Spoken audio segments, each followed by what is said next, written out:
you are watching Being in the Middle with Blagica and also Phil Gomes. Phil Gomes is a buddy of mine, admittedly, not just a dear friend, but a former coworker. You know, Phil, I don't know if it exists anymore in terms of people finding folks at work that they also vibe with. So Phil and I met at Edelman back in the day, is an amazing communicator. We'll talk about his career at Edelman, PR, crisis communications. I want to talk about rock bands as well, Phil.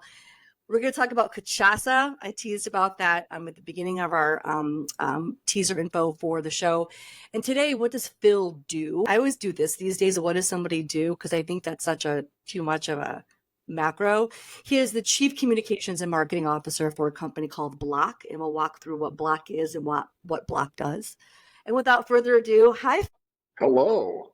Well, welcome from. Yeah, so you're in Brazil right now. Yes. You're working from Brazil. What's that been like? It's been amazing. Family, we moved here, September 2022. Mm-hmm. We got off the plane on a Tuesday, and by Friday, I was rocking out to Iron Maiden at Rock in Rio.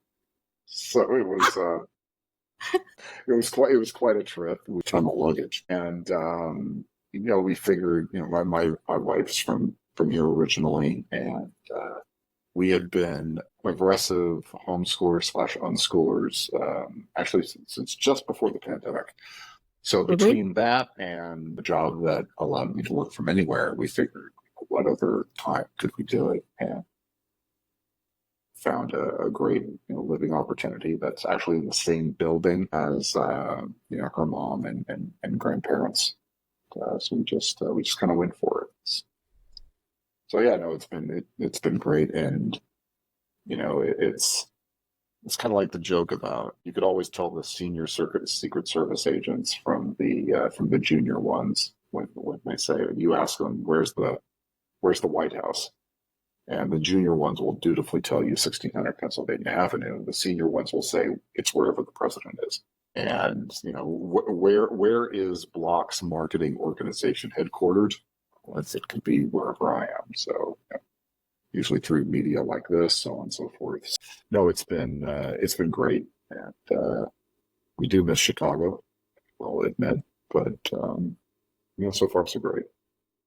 I am absolutely living vicariously through you, your wife, and your kids. And Phil also and I, we have many things in common. Our children are pretty much the exact same ages. One of the time frames as to when it delivered was around the same time. So that's another connection that we have. So I want to talk about, because I do live vicariously through you traveling and being all over the world. And I think that is such an amazing gift to be able to have that flexibility. And as a Gen Xer, I think so many Gen Xers would love to have that ability and that flexibility to do the thing and take the skill set they have that they've obtained for, a couple of decades and go do the thing. So while we talk about that thing, I want to reverse it to give people a bit of a sense of your experience and how I got to know Phil. Phil is master unique crisis. So I remember being at Edelman, being with you in these rooms when crisis communication would hit different companies and just watching you flow. Let's talk about those times and talk about what your role was when it came to whatever vertical you want to choose. And we could talk about, I'd love to hear your POV on the traditional side of things, like the back in the day crisis comms and PR, and your thoughts on today's kind of PR vibe. Yeah, that is a rich and complex topic, isn't it? I know. You're the guy to answer it. My role at Edelman, I often joke, is that if to anybody watching this who has ever watched and enjoyed X-Files, I used to joke that if Edelman were the FBI, I would be its Fox Mulder. I would be the one running around chasing after the little green men. And sometimes those little green men were, I started in 2005 there. So this was when brands and large agencies were grappling with this thing called social media, right? And so that was the first little green man, and then it became things like online movements like Anonymous or Wikipedia took up so much of my brain for a good chunk of my time there, and then ultimately Web3, blockchain, crypto. With regard to Can I, with can I, regard to can I pause you real crises, quick on, I have to pause you on Wikipedia. One of my favorite memories of you, Phil, God love you, was when I remember coming into your office or was in the hallway or something. And I said, Phil, you're not going to like this question, but I have to ask you. And you said, what? And I'm pretty sure it was in the thick of the Wikipedia-ness. And I yeah, went, so and so client wants us to go on Wikipedia for them and write stuff for them. And I remember you just, because Wikipedia is so authentic, I remember, I'm not going to name the client, but you had a right. moment, you're like, again. And it's just kind of like, if you want to tick Phil off this week, here's what to ask him: how to get a C-suite brand person Wikipedia page to just be authentic and out of the blue. Yeah, I mean that took up an awful lot of my time in those days, and we ended up founding myself and a friend of mine. We founded something called Crew, Corporate Representatives for Ethical Wikipedia Engagement, which started off as a Facebook page, and then since I left Edelman, nobody has kind of picked it up from there. But what was interesting about the whole Wikipedia experience? We'll get to crisis in a bit. Yep. What was interesting about the whole Wikipedia experience was the this notion that a lot of companies had, a lot of executives had, where they had this notion of, don't bother me with your talk of the community, right? We have bigger fish to fry, Acme or whatever. Right. And there was always this strange disdain from a lot of corporate communications departments and brands, right? Who are these online ruffians who created the third most trafficked website in the world? To which my answer was, okay, you're telling me you don't like how this community behaves. What about other communities called shareholders? What about other communities called reporters? Why is it that you are kind of looking down your nose at a bunch of volunteers? Not liking certain rules is not a justification for breaking them. And what a lot of companies very often found out was they tried to do it the wrong way, and then they created day two of their crisis, right?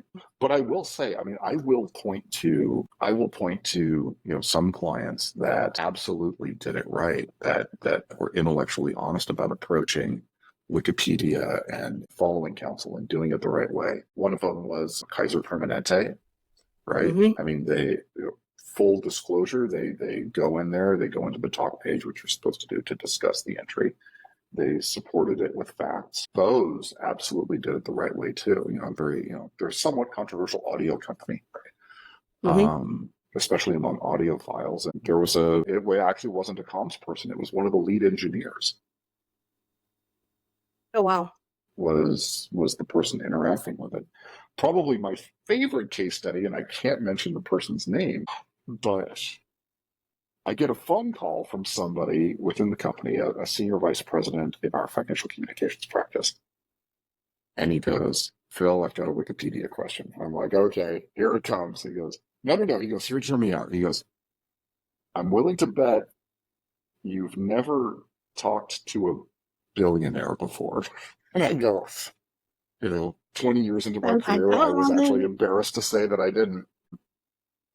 And I go, he has a problem with his Wikipedia page. I'm like, all right. So I'm prepared for this conversation. And I've got the speech down. I've got the lesson committed to memory. Yeah.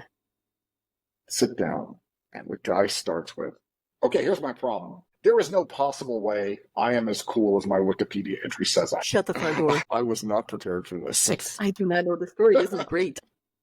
This is great. It was like multiplied his charitable donations by at least one order of magnitude. It said that he had these really unusual hobbies, like restoring antique bassoons or something like that. I mean, it was. He goes. I am nowhere near as cool. Could you get these people to dial it back a little, please? I was not prepared for that conversation. But onto the whole crisis thing. I mean, Well, keep in mind this was. one note about interrupt about community. What you said about community and shareholders and whatnot, and how in the beginning a lot of corporate people kind of poo-pooed community and what that meant. it really Right. reminds me of the early days of forums and how those were poo-pooed. And then Oh quite yeah, honestly, in yeah. the beginning of blogging, I know it's controversial, the term mommy blogger, but I felt like there was also this community of execs that thought a bunch of women in the beginning who were just sitting around in a sewing circle, you know, writing about brownies all the time. And what a lot of what they were writing was pretty prolific and powerful with, how they started this community of fellow women and moms and entrepreneurs and blah, blah, blah. So when you said that, it really struck a chord with remembering how things like, Reddit were poo-pooed, or remember Dig, how, Dig, community being a Reddit. bunch of random people in the basement. So I'm glad that you called that out, because we obviously know today in 2024 how important community is and influence and so on and so forth. So again, I'm sorry, back you were talking about starting with crisis, but I think what you said is really important because people forget how powerful community is. And Oh when you yeah. compare that to shareholders, dude, that's that's so spot on. If you churn it that way to make an exec realize, well, are your shareholders, what's that community about? Are they That's a doing community more like important? anybody else, That's right? huge. That's huge. And yeah, what was interesting back then was that there was this fear among marketing departments, among executive suites, that nobody wanted to be the next what not to do cautionary tale, right? Yes. There was there was a tendency to catastrophize. Maybe somebody was shipped a product where this actually happened, where the package was punctured and mold started to grow, Mm-hmm. and this person had maybe 500 followers or something like that, and it's like, hey, look at your product. Look, there's mold growing in it, et cetera, et cetera. Bad company, bad company. And yeah, there was a tendency to catastrophize those things because they had read so many times and everywhere from Adweek to the Wall Street Journal of Yep. companies that got it wrong. My And God so, darn it.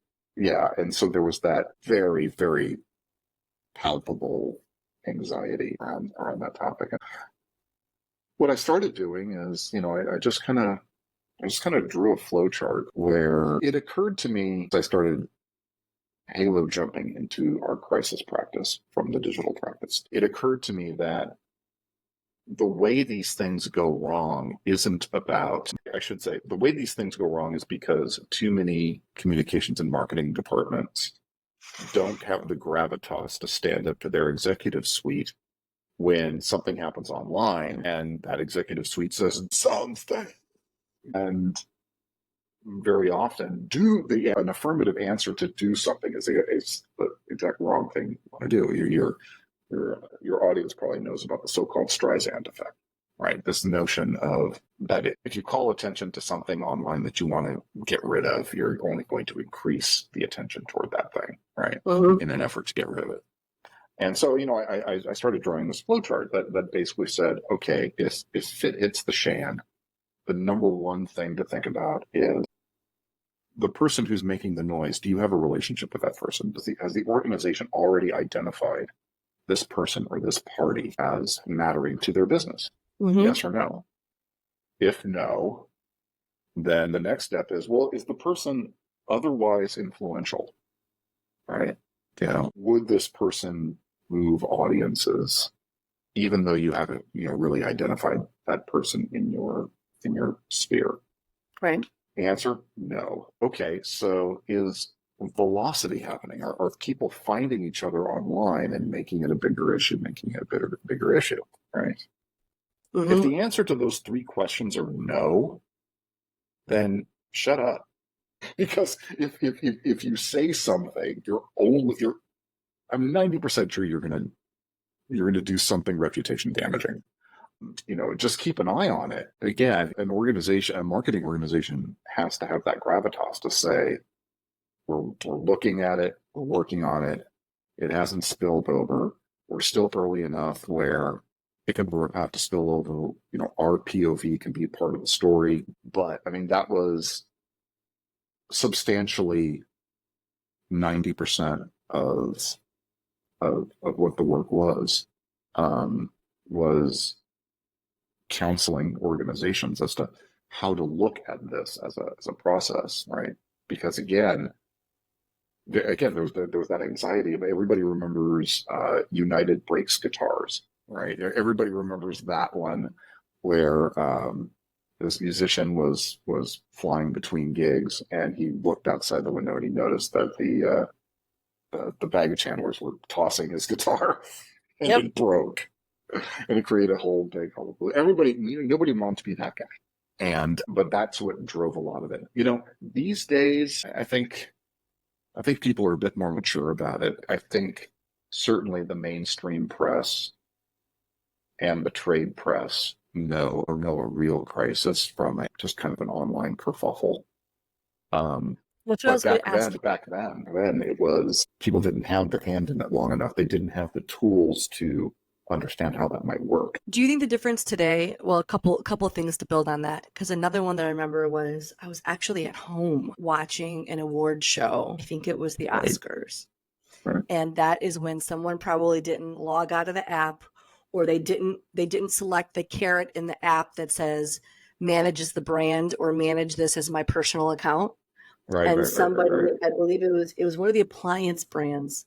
One of the appliance brands social media person was tweeting as the appliance brand and said something pretty awful.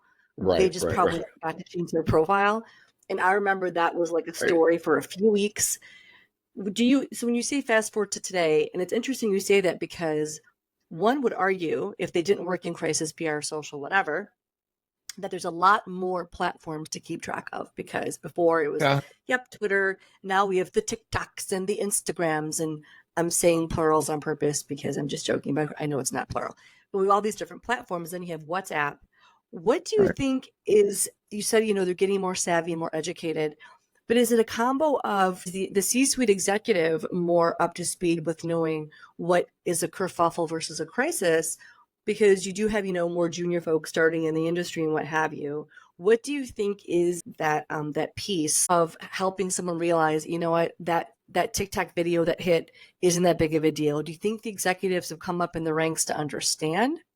Or do you think it's just human There's some of nature that. whereby we can, okay. There's some of that, I think, because I think I think executives started to properly contextualize it. I used to joke that there's nothing that burns out a crisis team faster than when your CEO signs up for Google Alerts. Mm-hmm. Because every yokel that mentions the brand, everything looks equally urgent coming into your inbox, right? But at the core, though, frankly, social media became just media, right? You know, the Internet of Things became things. Mm-hmm. That's And great. once melted into everything else, I think people have better mental tools now to assess that kind of thing. Whereas back then, again, everything looked, I imagine, everything looked to an executive equally urgent, right? So, I whereas like if, that. if, if Equally if you're urgent. looking if you're looking at the dead tree world, right? Dan Edelman famously read like 3 or 4 papers every morning before he even showed up to the office, right? And there's a design for vocabulary in terms of what is urgent, right? It's Mm-hmm. called the layout of the front page, right? What's Yeah. important. Um, and in a lot of ways, social media stripped all of that, right? And Yeah. that executive who signed up for those Google alerts probably signed up not to the digest version, but the as it hits Whole version. thing. Everything hitting the inbox looks equally urgent, right? And I think people realize, number one, that was exhausting. Number two, there are just better ways to approach your information diet. But back then, absolutely everybody was afraid of being that case study, right? So, a couple of Yeah. things you said. Information diet. That's interesting. I also think, again, we always talk about being in the middle, Gen X. What does that mean in terms of, generations, job, work, what have you? Obviously, we came up in that time where, and I do feel thankful for the time where, even back of the days of Friendster, seeing all these different platforms launch, how they were used, learning how to use them, learning what's a crisis, what's not a crisis. Okay, move on. Right. It's kind of like breathing to you and I, because we came up with that. Now, I'd love to get your perspective on the new PR, if there's a new PR, and what that means in terms of all these new tools we have today, tools that make us more efficient. The bad, good word of AI, LLMs, whatever you want to say, it's all machine learning, but how does that change the game in terms of PR? And an add on to that is, do you think that Gen Xers today, given the tools to make things more efficient, would you pose it as an exciting time in terms of learning something new and sharpening a skill set? Or do you see it as shock of a time for Gen Xers who had no experience with anything you just talked about, trying to get up to speed along with adding this new technology to better their current position or work towards something different? Wow. Okay. There's a lot to unpack there. I guess I'll start by I do see this as a very exciting time. Sort of this very notion of an AI driven world that can help one get to strategies faster, get to counsel faster, get to the right answer faster. I also say that having the fortune and privilege of being employed, and so I realize that saying that is perhaps cold comfort for somebody who you see it all the time on any number of subreddits about hey, I had this great freelancing gig. Now my boss is telling me that they've never had a better, cheaper writer than ChatGPT. Now I'm out of the gig, right? You know, on balance, though, I mean, it's say this knowing full well, my own position, my own condition in life right now. People always say, hey, Walmart moves in, what happens to the mom and pop store, right? Well, mom and pop don't die. Mom and pop, more often than not, go do something else that Walmart can't do, right? Right.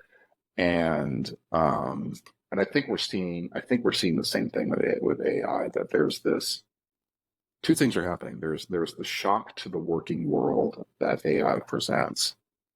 And then, if I'm completely honest, there is this complete lack of vision within too many executive suites who look at the emergence of AI and their vision doesn't get much further past, I'm saving so much money on blog posts. I think, Phil, that's a poster. That's a poster. That's a poster. Right. And I don't know who posted it, but somebody said something very interesting, which was, I don't want AI to do my writing for me so I have more time for dishes and laundry. I want an AI that does my dishes and laundry so I have more time for writing, right? And it'd be great if we had that. But I think that on balance, what we're going to find is when people look at AI as more of a strategic tool rather than a tactical one, that's when you're going to see something. That's when you're going to see the world open up like crazy. On and off again. I haven't written fiction for 20 years now, but on and off again, I think of a fictional scenario where the relationship between media, publishing, public relations, media relations, all of it starts to behave a lot more like high frequency trading, where it's like my pitch AI is going to talk to the publisher AI. Yep. And they're going to talk together, and maybe it's a product announcement. So that maybe there's some kind of maybe the AI picks an affiliate program that the publisher likes better, and and then it comes down to you've got Coke versus Pepsi, and Coke moves their AI data center right next to the publisher so that they can have a 0.2 millisecond advantage over Pepsi. I started thinking about what.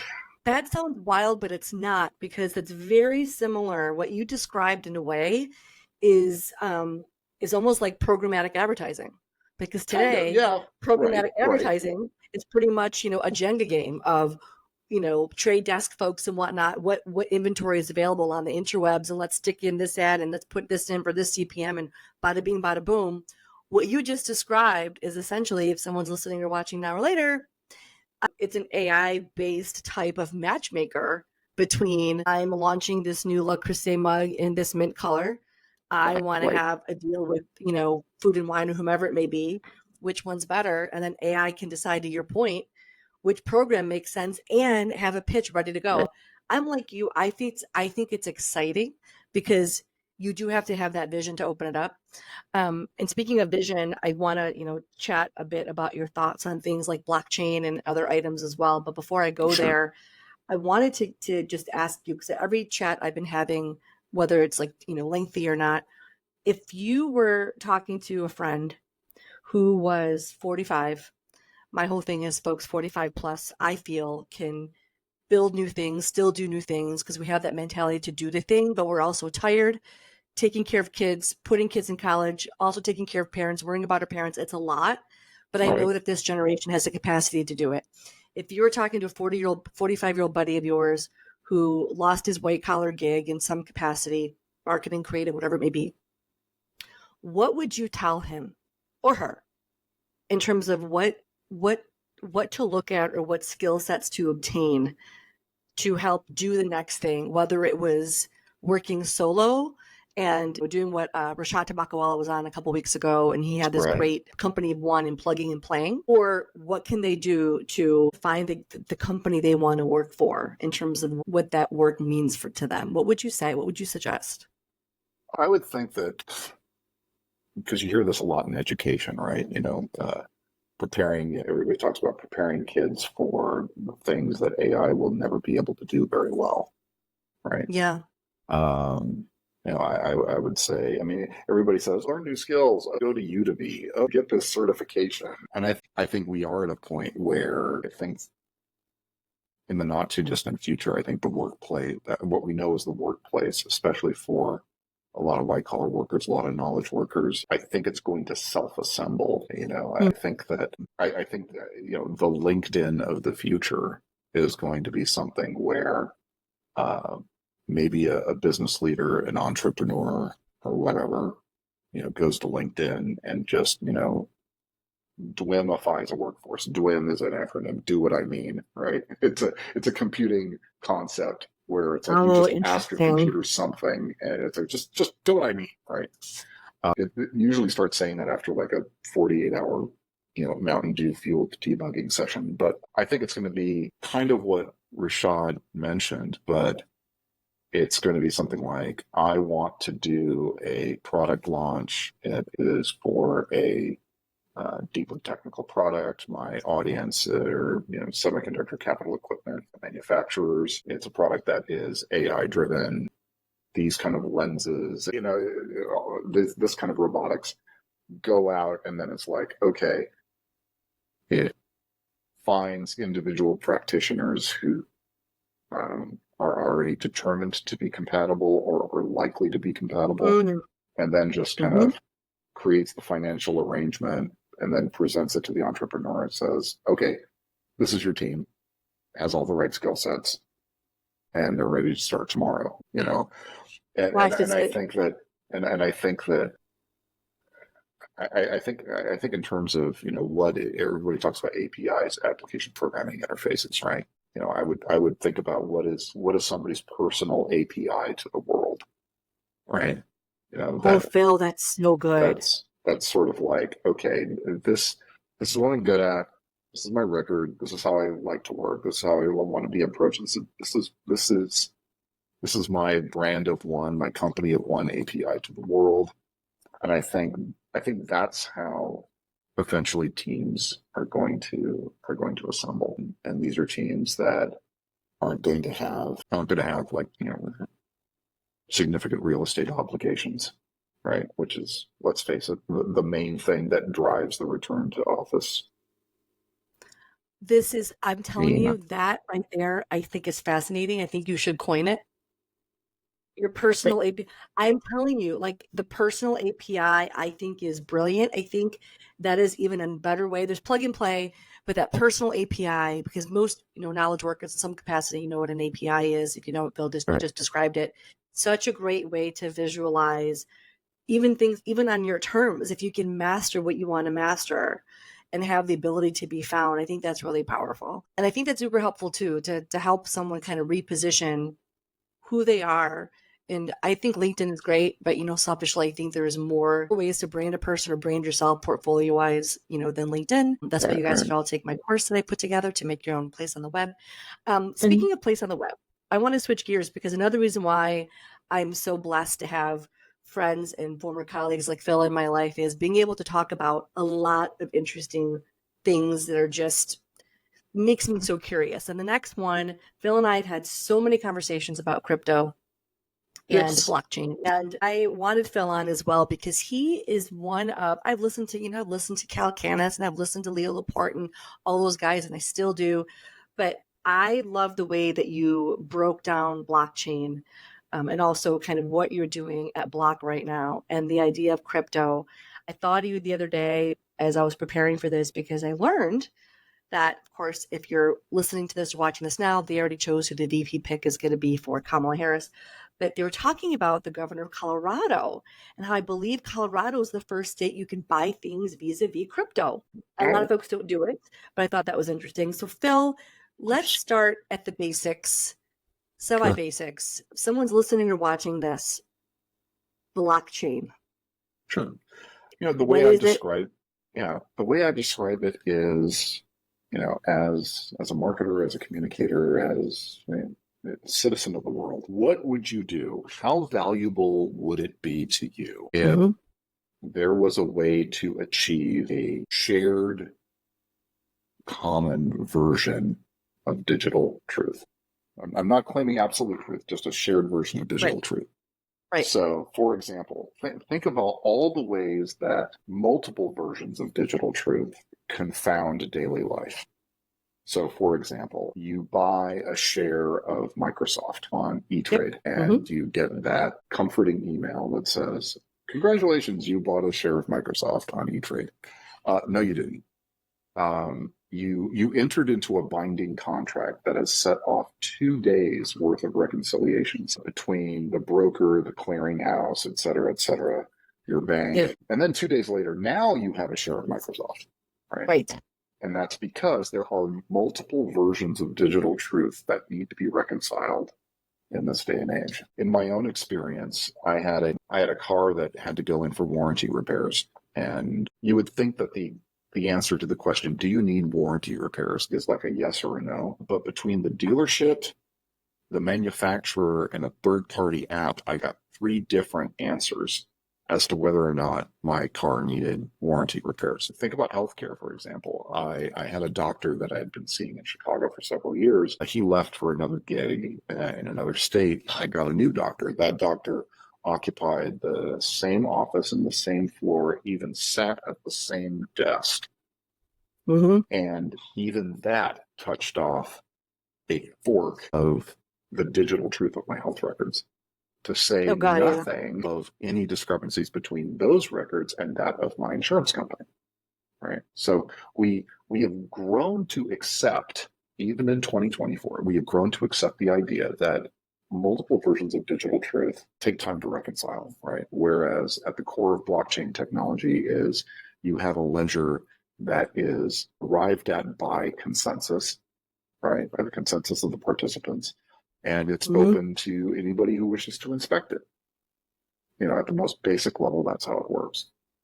And you can see why that innovation was absolutely necessary in order to apply to money, the only real innovation that has happened in that space for literally centuries. And that's why this space, I consider this space so exciting, is because in Web 1.0 and in Web 2.0, money was merely involved.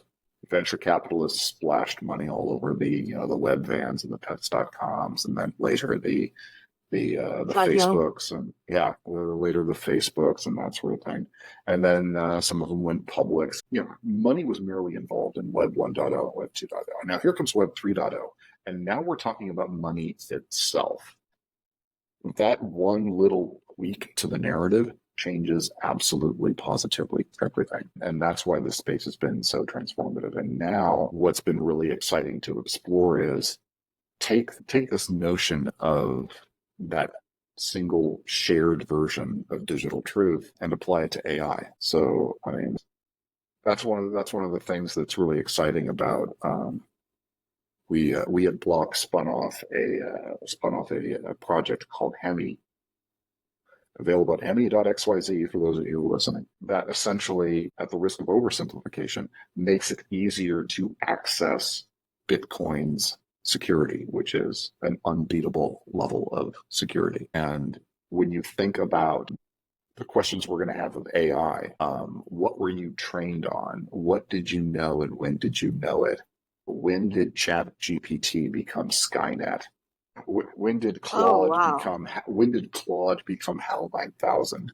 What is learned behavior? What is emergent behavior? Yeah, all of that not only needs to have some kind of data anchoring, some kind of audit trail, but Bitcoin's audit trail is absolutely positively the most unimpeachable audit trail that humans have yet devised. So let me And stop you there before we keep going with the Bitcoin piece and the money piece. To rewind what you said, because I think it's powerful, and this is what confuses me as somebody who gets it, not as deep of, not even close to a practitioner as you. Going back to the health records, that touches my soul, because every time I fill something out, I literally say to the person at the desk, I know you have this information somewhere. Like, why am I? yeah, So, why? Tell me, let's start there. With blockchain technology, are we close to a point whereby that's going to happen? So, when we talk about healthcare and blockchain and that digital truth, where is it at? Like, to sound really well, naive, if it seems so basic, why aren't healthcare is they doing very that? yeah, healthcare is very important. It's vital to everybody listening to this. It is also the industry sector that is responsible for something like 80% of all faxes transmitted. If I were to start the great Web3 blockchain revolution, maybe I wouldn't start with healthcare. Right. I think Because as an industry, while I recognize it's important, it is also so amazingly sclerotic that you know, I could, I could, I think you're right. Obviously, you're right because you know more than I do. But to play the devil's advocate for like the regular everyday Joe or Jane in the Midwest right, or whatever, to try to get them to understand the power of blockchain and how it could right, help them. I think the issue I find is crypto comes up because obviously crypto works on blockchain technology. right, Bitcoin works on blockchain technology. And it seems to give the blockchain technology a bad name, if you will, because folks are just like, right, it's right. fake Okay. money. It doesn't work. But I'm always the one that's like, whoa, whoa, whoa, whoa, whoa. Blockchain is how Bitcoin gets, handled. Yeah, yeah, yeah. I don't want to hear that. So I feel like there's a separation need where the regular person needs to see the power of blockchain in their daily life to get it.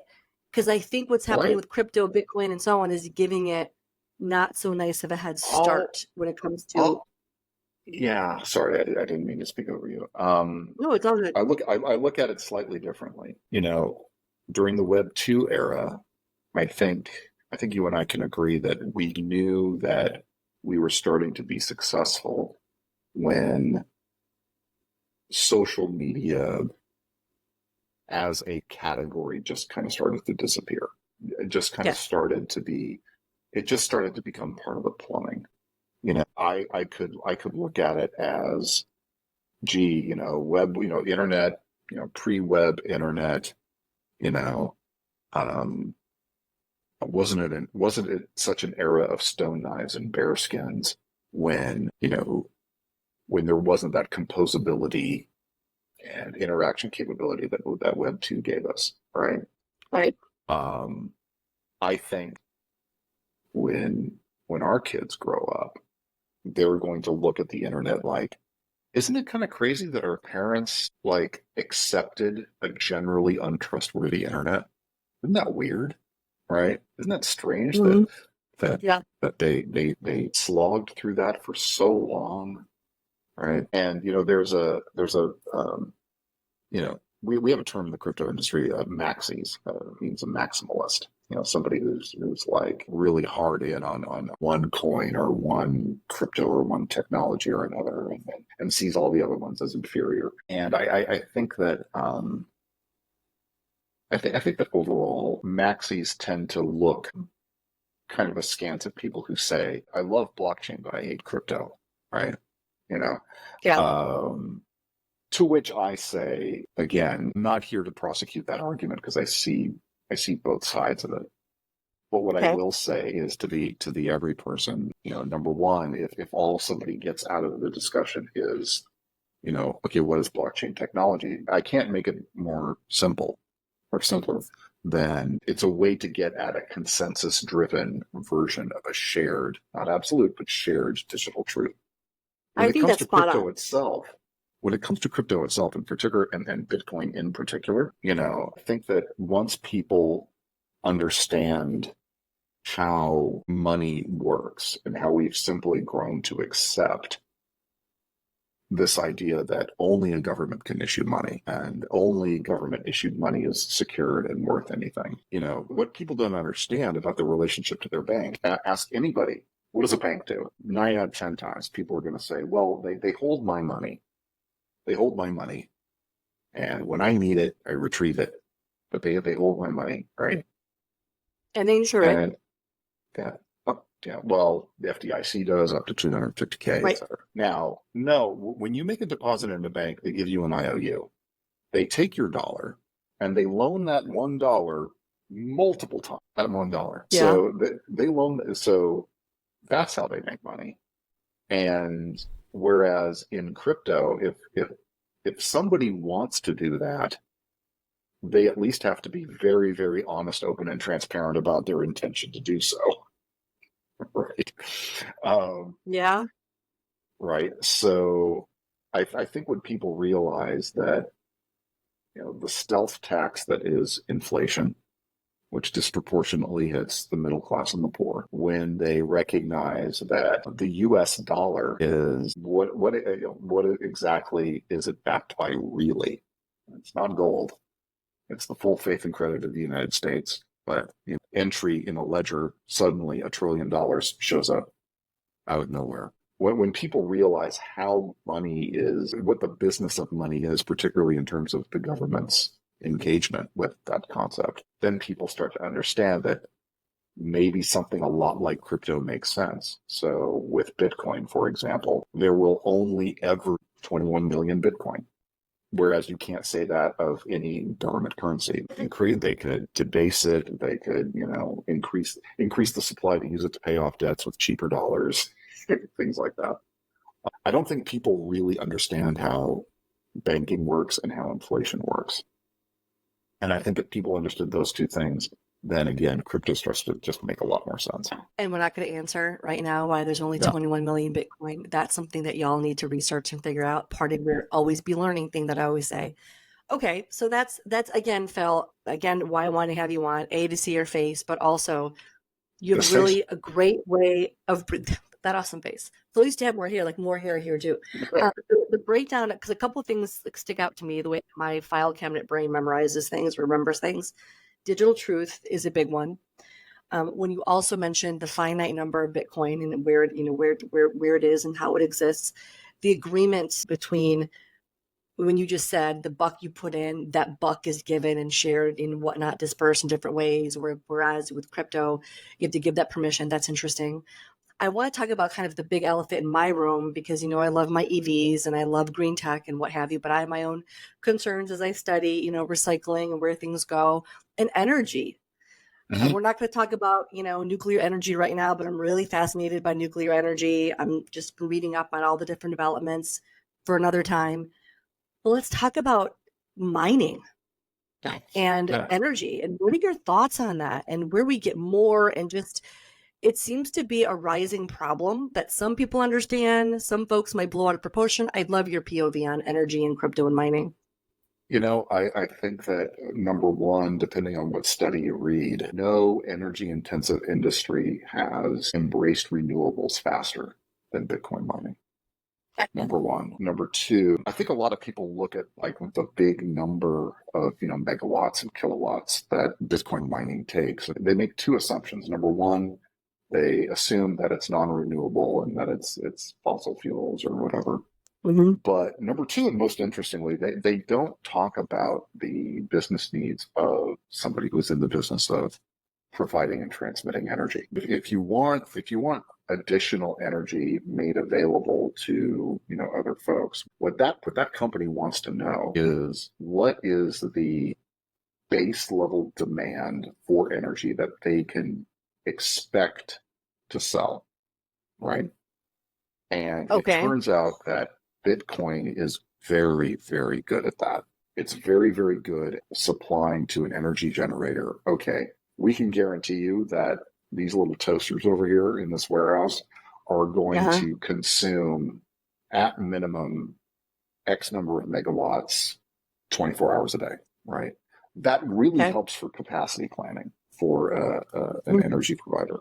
And then I guess the other point I would make, if the means by which a near perfect money can be secured is not Mm-hmm. enough to convince somebody that Bitcoin mining is a worthwhile endeavor, then perhaps think in terms of, again, Bitcoin can be the ultimate security backstop of the internet.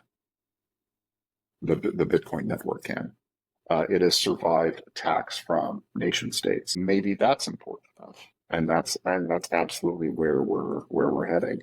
Now, there are any number of cases where somebody can say, well, this mine over here caused noise pollution in this state over here, or this Bitcoin mine over there spiked the energy cost, so energy had to be transmitted across state lines, which raised the energy rates for everybody. Yeah, Okay. those have happened. Those are obviously bad. Those are also very, very fixable, I think. Uh, and I think that a lot of people have drummed up a lot of trade and a lot of their personal reputation over beating up Bitcoin mining, and they throw all these numbers, again, X number of gigawatts or whatever. And certainly, Senator Elizabeth Warren has made this an issue. The former OC star Ben McKenzie has made this his issue. Yes. He even wrote a book on it. He did his Um, circuit. He was on Bill Maher a couple months ago. He was on Bill Maher. Yeah, he went on this press tour. I was unsure whether he was trying to convince his audience of his lack of knowledge of Bitcoin or lack of knowledge of energy generation. Opinions differ. I'm kicking myself because I But was watching it. And I thought to myself, I have to text Phil because I watched it, and I remember yeah, just I thinking, "Oh heard my it on gosh, the I want to do the room with podcast. Phil." Yeah, I listened to the Bill Maher podcast when I'm doing dishes on Saturday mornings. The something clubhouse, Oh no, something no, clubhouse. It's that's called Club Random, but HBO Club also Random. That's it. retransmits his the real Mm-hmm. time segment. So you Yep. miss a lot of the visual cues, but you get most of it. So yeah, I mean that's my opinion on mining. Okay. I think it's unfairly maligned. I think and I think while miners have done something that has certainly given people cause to be angry, communities to be angry. I think all of those are fixable. They are fixable with reasonable policy. They are fixable with technology. At the end of the day, we want more and better energy generation, not less. And so far, it seems that only Bitcoin delivers that base level of energy consumption that would give an energy provider the kind of confidence of, to do any kind of real capacity planning. Or So, maybe AI data centers are next. well, it's funny because when you were talking about transparency, the first thing I thought of was how interesting it would be if there was a state by state.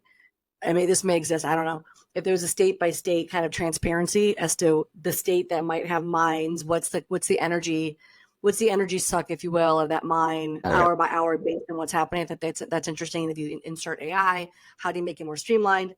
But going back to Bitcoin, from this conversation, what I'm taking is Bitcoin seems to be kind of the beacon when it comes to a couple of things: security, in terms of how that's rolling, when it text energy and what they're doing in terms of transparency and the use of energy, it's ironic that sometimes people don't understand something and talk negatively about something they may not know. So thank you for that. And if we almost out of time, but I wanted to bring this fun topic to light because ever since Phil introduced my husband and I to this thing, we love it. And there is this, I'm not going to, I don't know if they call it a liquor or whatever it is, but there's something from Brazil that Phil introduced us to called cachaça. So Phil, please tell us Cachaça. what it is. Phil interned with a guy, made it. And I wanted to tell you about This it guy. because Phil, yeah, he introduced us to it. So Phil, before you leave, please talk about this amazing thing that you helped me discover that we love. Yeah, so I married into a Brazilian family, and my mother-in-law is the president emeritus of the local Cachaça Appreciation Society. Cachaça is it's a liquor that is made from fresh pressed sugarcane juice. So it differs from rum in very essential ways, chief of which it's made from sugarcane juice, not molasses, as rum typically is. It's only made in Brazil, and as a category, I just kind of fell in love with it because I could put 5 different cachaças in front of you, and you would swear they were 5 different spirit categories because This is true. you could age it or not. You can age it in steel or oak, which is a very familiar Northern Hemisphere flavor. You could age it in any number of the native woods that are available here in Brazil and have a completely different tasting experience. So, it's kind of a lesson in terms of, what diversity can you accomplish when you keep the rules very narrowly defined and few, right? And when you do, cachaça is an example of what you can do when that happens. And so for my Edelman sabbatical of 10 years, I interned at Werner Cachaça. I apprenticed there. Full transparency, I'm not sure I worked that hard at my day job because it was up at 6, and some days we didn't go to bed until about 10:30 or 11. And I wouldn't have traded it for the world. I had a blast. We made 750 liters of premium booze, over those 2 weeks, small batch process. I have a talk that I give called the Cachaça Diaries, which is an overview of that experience. And it's something that I still enjoy, and it's something that I enjoy sharing. And thank you for that, because again, it given what my husband does, for a living and whatnot, it was an introduction that Phil had done for us. And then when we get together with the Gomes family, I secretly would always look forward to him bringing a bottle or having a bottle available. Hey guys, want to try this new drink? So Phil, thank you for, we talked about PR, crisis communication, social media, blockchain, crypto, all of the above. This was awesome. And please let folks know where to find you, how to find you, whatever dubs you'd love to include. Yeah, sure. So I can be found on the artist formerly known as Twitter at Phil Gomes. There's a few Phil Gomeses on LinkedIn, but you'll have a link to that here, I guess. And if you want to check out my latest project, go to hemi.xyz, especially if you're a developer, because we will welcome you with open arms and do everything maybe short of putting mints on your pillow at night, because that would get creepy. We just launched 13 days ago. So it's still early time, and so if you're a software engineer, check us out, because we provide the best way to access both Bitcoin and Ethereum. Well, with that, everyone, thanks for listening or watching now or later with Being in the Middle with Phil Gomes. Thanks. Bye, Phil. All right. Thank you. Bye-bye. Bye. Subscribe and say hi.